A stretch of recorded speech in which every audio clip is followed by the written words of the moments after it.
a dream that finally came true for fans and the state. But that celebration was short-lived. Unfortunately, 11 people have died in the stampede. Lakhs of people who showed up, and those are the shots that I'm bringing for you, who literally climbed through barricades, over gates, climbed at parapet walls of the High Court. Right outside Vidhan Sauda, the situation was quite calm. Fans rejoiced, though they were large crowds, uncontrollable, but yet they seem to have been disciplined outside Vidhan Sauda. Something changed very quickly when the crowds moved towards Chinnaswamy Stadium. The government says more than 2 lakh people turned up when they anticipated barely about 35-40,000. The stampede reportedly broke out at around 5 p.m. near the gate number 18 and 19 of the stadium. Initial reports say a concrete slab over a drain collapsed. This is a video where people who were trying to catch a glimpse of the RCB players were standing over a slab that was covering a drain, a loose slab that was covering a drain. And that slab gave in. It collapsed under the weight of the people standing on it. And that's when panic followed.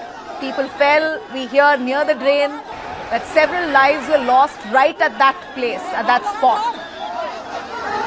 The celebrations unfortunately still continued inside the stadium. That's the irony here. Despite the stampede taking place at 5 p.m. outside the Chinnaswamy Stadium, the celebration inside, the felicitation ceremony continued inside the Chinnaswamy Stadium well past 6:30 p.m. Not a pause, not a rethink. At least those officials inside Chinnaswamy said that they were not conveyed about the stampede outside. It's very hard to believe or digest here. He's now promised a magisterial inquiry. A report in 15 days' time is expected. But that doesn't really change the fact. This was a complete failure of the state. A grand felicitation ceremony backed by the government for the biggest match of the year.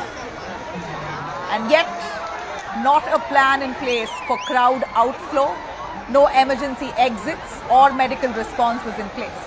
In fact, if the slab collapse is really confirmed, then the BBMP here must be held accountable. They must be pulled up.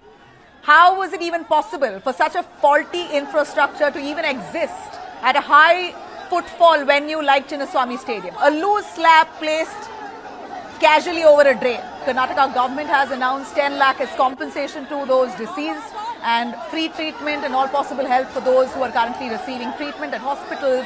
But families here at this point do not want any tokenism. They want someone to take responsibility. And who would take this? Where does the buck stop?